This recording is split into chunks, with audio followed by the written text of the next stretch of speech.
igala qayb qaado dhugashada ku fakiridda iyo dul istaagista abuuristan weyn ee eebbe oo inoogu soo dir muuqaal WhatsApp nambarkan hoos ku qoran aad ku cadeynaysid dul istaagidaada iyo ku fakiristaada abuuristan quruxda badan ee eebbaha weyn. وأوحى ربك إلى النحل أن اتخذي من الجبال بيوتا ومن الشجر ومما يعرشون ثم كلي من كل الثمرات فاسلكي سبل ربك ذللا يخرج من بطونها شراب مختلف ألوانه فيه شفاء للناس إن في ذلك لآية لقوم يتفكرون. waxay awoodaa 24 saac inay duusho 1 kiiloomitir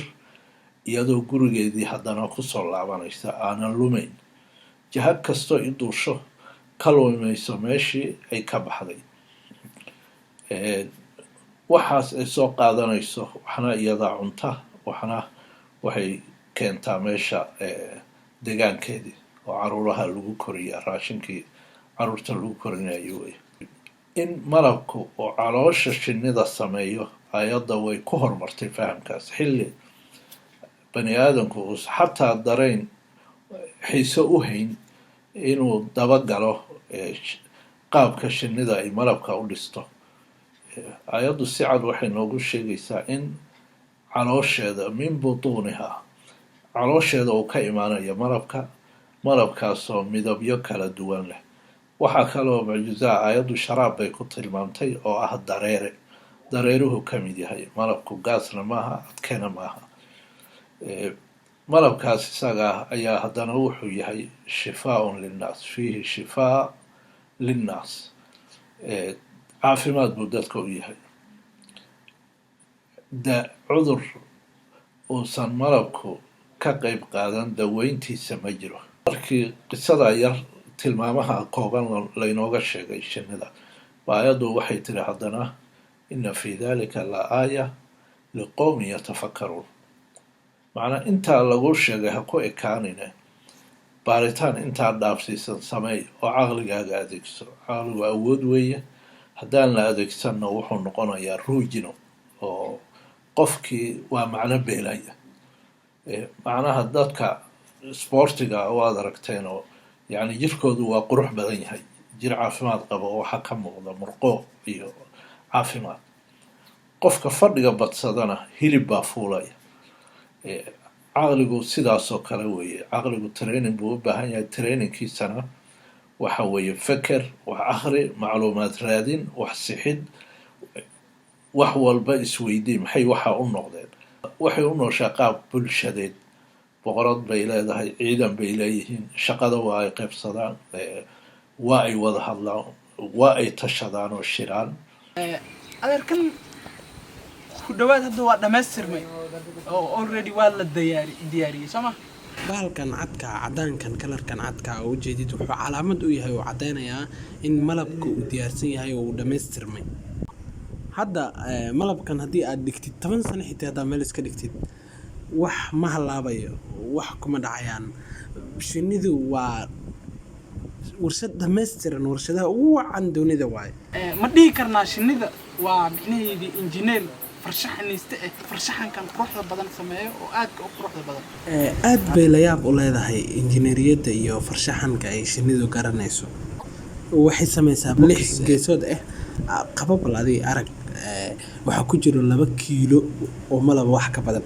ku jiro boxka yariiska laakiin asaga culeyskiisu 250 gram waa 250 gram box yaro inuu qabto oo hayo culeys malab dareere oo 200 gram 3 gram ku dhow waa wax hadii la yaab leh oo wacdanay injineeriyadda iyo farshaxanka ay shinnidu taqaan ay dhisatay ajeeb waatana boqoradii arkaysaan subhanallah aad baa loo ciiseeynaya loo sharfaya loo ilaalinayaa oo waardiye looga hayaa si waxa ku soo saarnay boqoradan aad u adag adeer maxaa sababay kala duwanaanshaha dhadhanka iyo kalarka malabka ayadoo halka shinni soo saaro.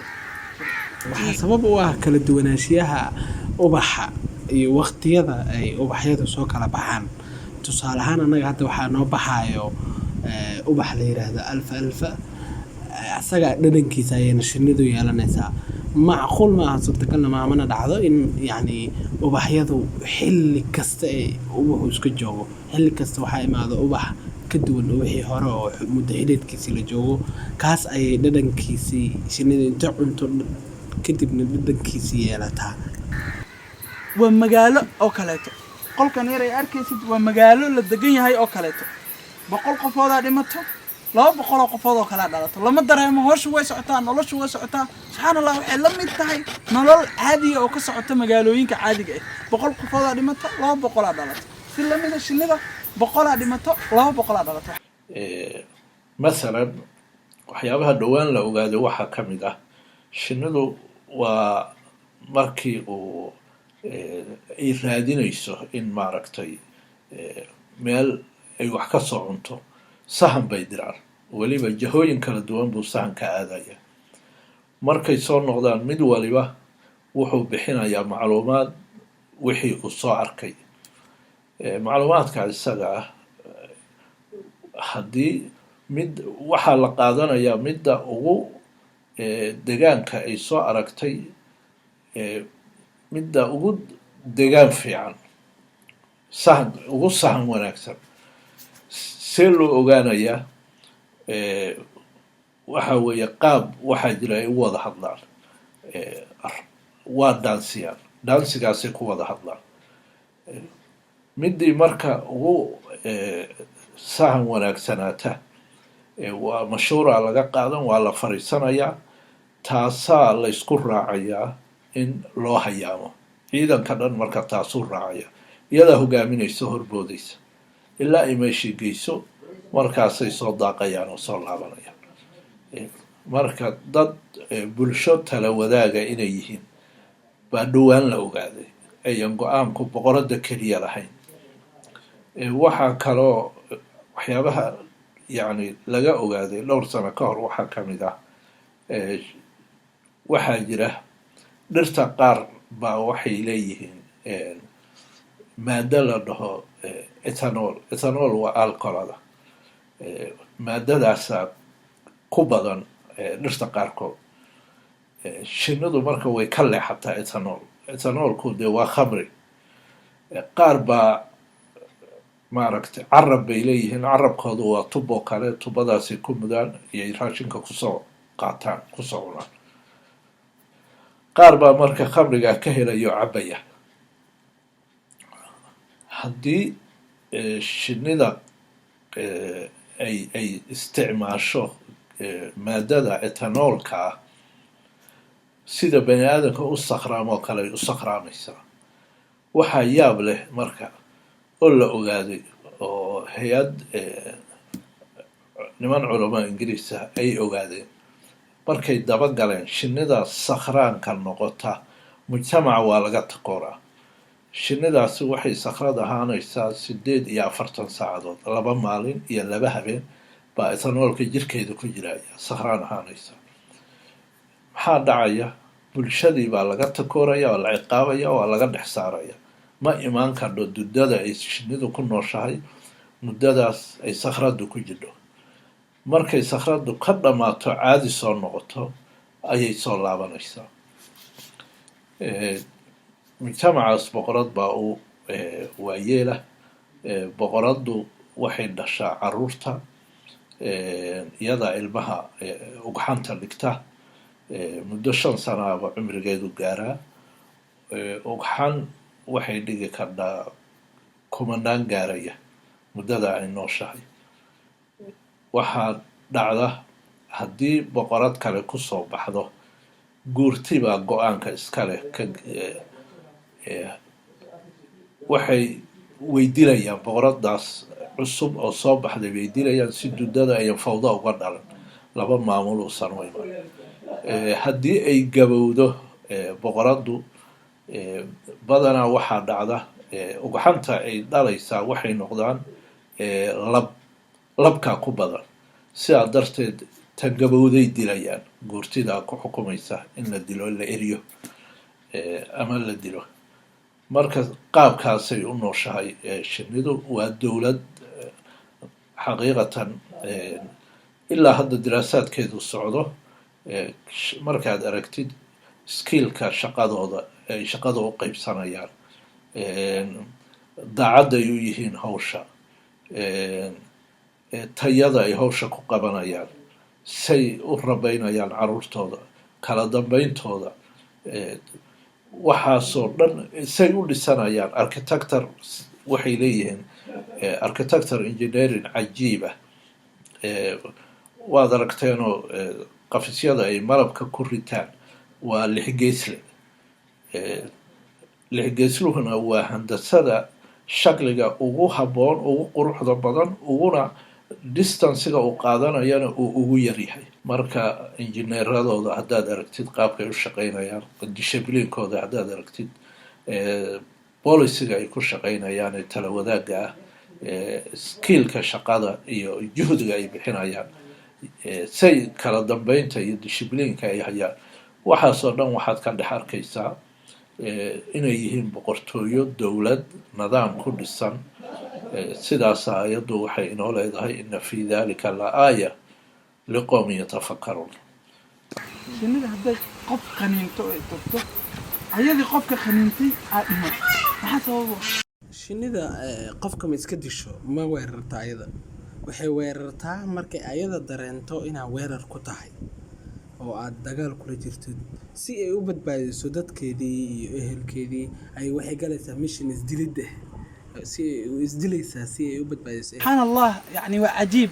shinnida marka ay qofka qaniinayso waa mar ay ayadu nafteeda kala baqday, dadkii iyo ehelkii meesha u deganay, boqoradii la ilaalinayay iyo dadkii meesha deganay, mar ay ka cabsatay inay wax u geysto, markaas ayay dagaalantaa oo wax qaniintaa oo qofka qaniintaa. markii ay qofka qaniintana ayadaa dhimanayso. wuxuu leeyahay doctorku cajaa'ib qudratillaah, waxay shinnidu nafteeda u huraysaa oo isu dilaysaa, waa isqarxin, waa ismiidaamin. waxay nafteeda u huraysaa inay qoomkeeda halkan ku nool sii noolaadaan oo badbaadaan. marka adiga soo weerartid ay ku aragto inaad weerar ku tahay, waxay kuu qaniinaysaa oo markii ku qaniintana u dhimanaysaa si ay u badbaadiso qoomka halkan kula nool. waxay tusaale u noqon karaysaa daacadnimada, waxayna tahay tusaalaha ugu wanaagsan ee daacadnimada, inaad naftaada u hurtid ehelkaaga, dadkaaga iyo qaraabadaada. waa cashir wanaagsan oo mudan inaan ka barano shinnida. innaga keliya waxa aan naqaana oo shinnidu ay soo saarto oo shifaa ilaahi subxaana watacaala ku tilmaamay keliya waa malabka, oo aaminsannahay inuu malabka bas yahay.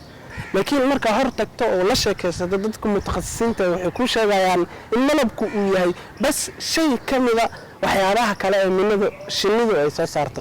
waxaa sidoo kale jiro 5 shay oo ilaa iyo hadda culammadu ay soo ikhtiraaceen, soo ogaadeen inay shinnidu soo saarto. malabka markii lagu daro 6 uu ku yahay. weli waxaa dhiman researches iyo cilmi baarisyo aan weli la gaarin si loo ogaado waxyaabo kaleeto oo shinnidu soo saarto. hadda ayaa la ogaanayaa in wax walba lagu daaweyn karayo shinnida. dhaawaca jirka soo gaaro, gubaniinka, dhaawac hadduu halkaa kaa jaro, inaad malab ku shubtid kadibna uu tissue isqabsado oo jirkaagii soo qabsado, sidii hore ku laabtaa la ogaanaya. maalin walba waxaa lasoo ikhtiraacaya, la ogaanayaa cilmi cusub, shay cusub oo shinnida ku saabsan. subxaan allah. dadka ay yihiin fikrad ka duwan midda saxda ah ee dadka aqoon-yahanada adigoo kaleeta ah ay sheegaan. ilaahi subxaana watacaala markuu suuratu naxl aayadda ku jirta ka hadlayay shinnida, marna ma isticmaalin malabka. malabka keligii in shifaa lagu tilmaamo, caafimaad lagu tilmaamo, waa erey yani wax xadidayo, hadal wax xadidayo, xakameynayo waaye. haddii aad fiirisid qur-aanka suuratu naxli aayadda uu ilaahay subxaana watacaala uga hadlayo shinnida, wuxuu leeyahay ilaahay yani caloosheeda waxa ka soo baxo oo kalarkoodu uu kala duwan yahay ayaa dawadu caafimaadku ku jira. ma dhigin marna ilaahay subxaana watacaala malab si gaara uma sheegin. soo caloosheeda waxa ka soo baxo malabku waa wax hal shay oo ka mid ah waxyaabaha caloosha shinnida ka soo baxo. laakiin waxaa kaloo jiro shayaal kaloo kasoo baxaan tusaalahaan waxaa पेट से शहद निकल रहा है, इसके पेट से बीवैक्स निकल रहा है, इसके पेट से प्रोपोलस निकल रहा है, इसके पेट से रॉयल जेली निकल रही है और इसके पेट से वेनम जो इसका जहर है वो भी इसके पेट के ही साथ जुड़ा हुआ है. soo maalin kasta waxaa ogaanaynaa shaygii hore shay kale oo ka faa'iido iyo caafimaad iyo dawo badan oo shinnidu ay soo saarto oo caloosheeda ka soo baxo فيه شفاء للناس ها وصح إلهي سبحانه وتعالى ملبك وحاولوا شفاء عافمات شفاء لما يسترن وحول جرة كستا عذر كستا وجرا وحوليه الدواء سيدا وصوبناها صلاة رب السلام عليه ونوت الماما ونوشاقي laakiin qofka muslimka ah ee mu'minka ah dawadiisu iyo caafimaadkiisu waxay ku jirtaa aaminsanaantiisa ilaahay subxaanahu wa tacaala daawaduna waa sabab ka mid ah asbaabta haddii aan rabno inaan isku daaweyno wax oo ku caafimaadno waxaa nagu waajiba inay qalbiyadeenu noqdaan sida qalbigii khaliiluraxmaan wadaagii ilaahay subxaanahu wa tacaala nebiyullaahi ibraahim markii uu yidhi وإذا مرضت فهو يشفين